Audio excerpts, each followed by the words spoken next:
Let's talk about the Oh, my bad. That looks better. That makes more sense. Here, yeah. The Washington Capitals win 3-1 over the Vegas Golden Knights in Game 3 of the Stanley Cup Final. Oh, did I get the title wrong last time? Did I get the title wrong? Thanks, everybody! My YouTube video title writing didn't do so good last game, and Vegas didn't do so good in this one. Can I just make the question of the game this right away? That's weird, right? Like, Vegas hasn't been bad in their history, basically. And the one time I did see them play not so great, it was in the Stanley Cup Final. Capitals fans, by the way, I'll just say it out loud, the Washington Capitals are 2 wins away from a Stanley Cup. But you can't take your foot off the gas. Vegas is only 3 shy. All Vegas has to do is win 3 of the next 4 games, which they've done before, but they didn't do it in this one. Let's talk about it. Only a minute into the game, Kuznetsov to Ovechkin, amazing save by Fleury. Huge save. Who knows how the game goes if the Capitals score on that one. But even though it was unsuccessful, that rush set the tone for the game. The Capitals were coming out flying. And by Washington Capitals, I'm including Evgeny Kuznetsov in that equation because he's playing in this one. And if that pass and something else later in the game were any indication,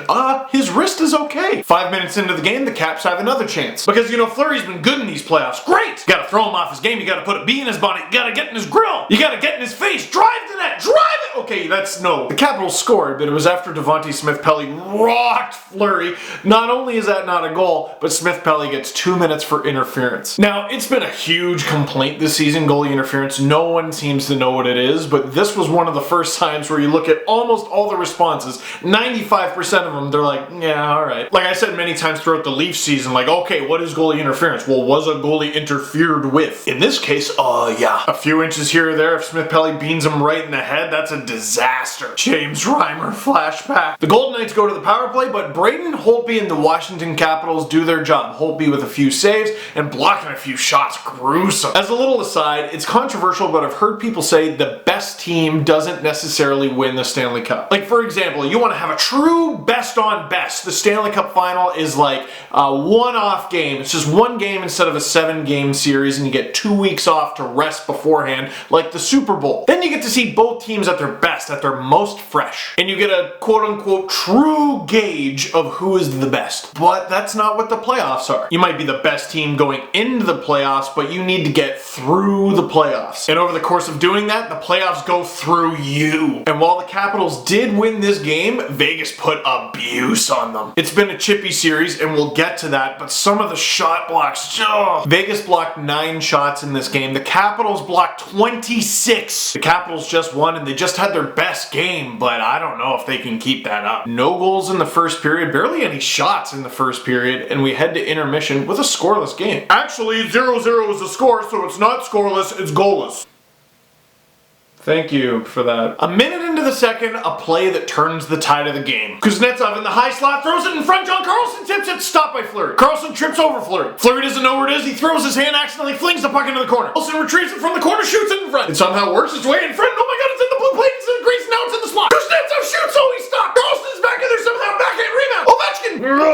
Driving backhander, little flingy thing, and he scores! 1-0 Washington. That whole thing took less than 10 seconds. I counted. And I tell you what, man, again, I'm not cheering for either team to win. I think they're both cool stories. Vegas, for the longest time, has had this magic about them. And I'm not saying the magic has faded, but there is something special about what the Capitals are doing. And there's certain feelings you get watching sports. Kind of like when a player's in a slump, when the puck hits their stick, you know they're gonna miss. Because they know they're gonna miss. It radiates off them. When Ovechkin has scored in these playoffs, in this final, his celebrations, then just like scary breathing.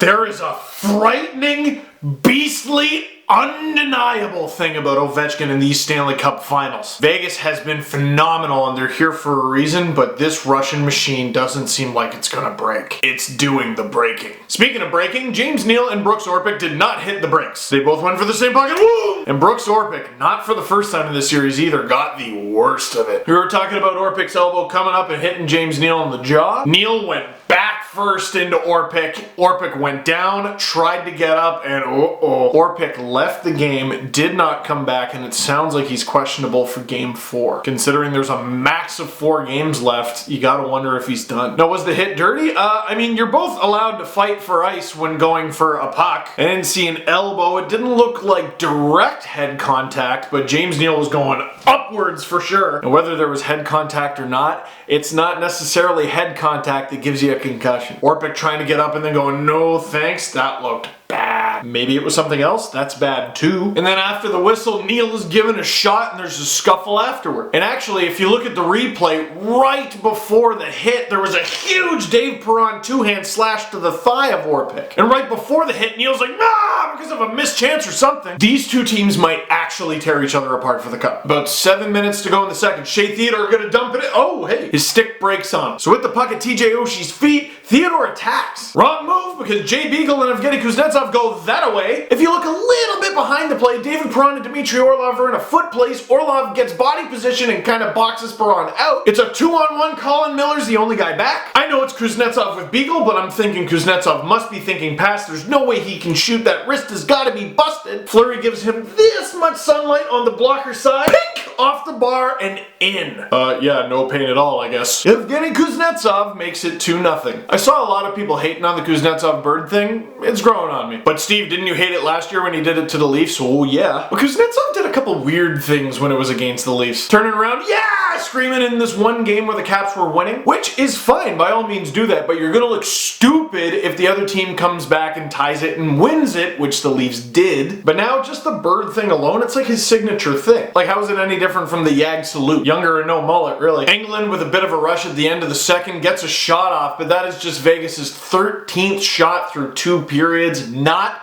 enough. And they head to the third, needing to tie it. Hell, needing to get on the board at all. Braden Holtby behind the net, like, yeah, I'm feeling charitable. Braden Holtby behind the net, he's got a shutout going, gives the puck away for no reason, hits Belmar's stick. Thomas Nosek is able to bury it, and all of a sudden, not only is Vegas on the board, they're within 1. Like, sports bloopers are funny and all, haha, but that was no joke, man. You let the team into a game like that, into a Stanley Cup final game like that, it's Vegas, man? That could have been a disaster. Just over 6 minutes to play. Vegas has lots of time to tie it. Again, it's Vegas. Shea Theodore, he's got the puck in his own left-hand corner. Whiffs completely. Jay Beagle's right there. For some reason, Jay Beagle seems to be there for like most of the good things that happen to the Capitals in this game. Throws the puck over to Devontae Smith-Pelly. Didn't need to truck Fleury for that one. Whoop!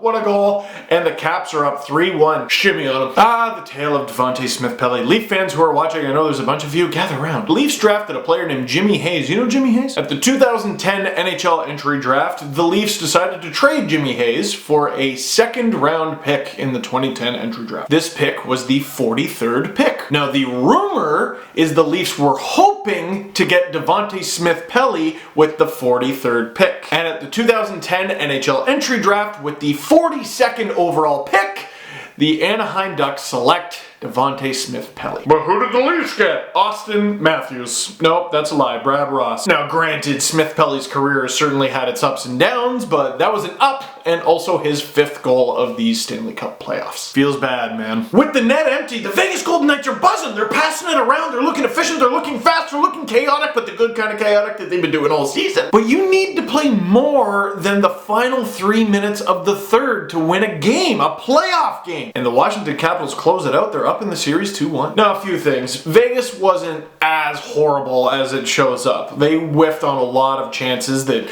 didn't show up on the score sheet because they didn't end up being shots at all. They're probably like centimeters away from things that might have ended up being goals. Ifs, buts, you know the saying. But Washington, in their first game on home ice in this series, looks so comfortable, so confident, so much taller. And I sort of talked about it in this video. I said it on the podcast. I've said it a number of times.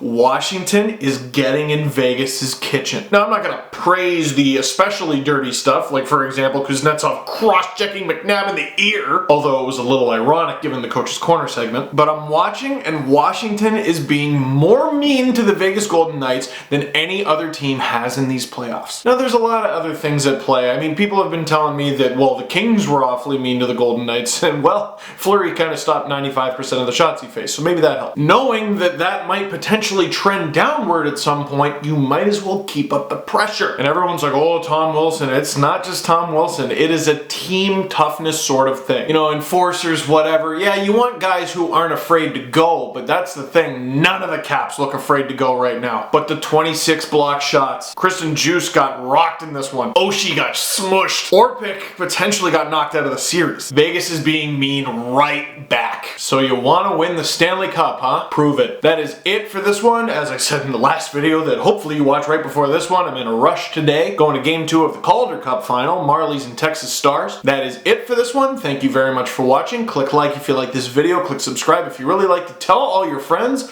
that Washington might do the thing. Vegas might do the thing too. But Washington, but Vegas, but Washington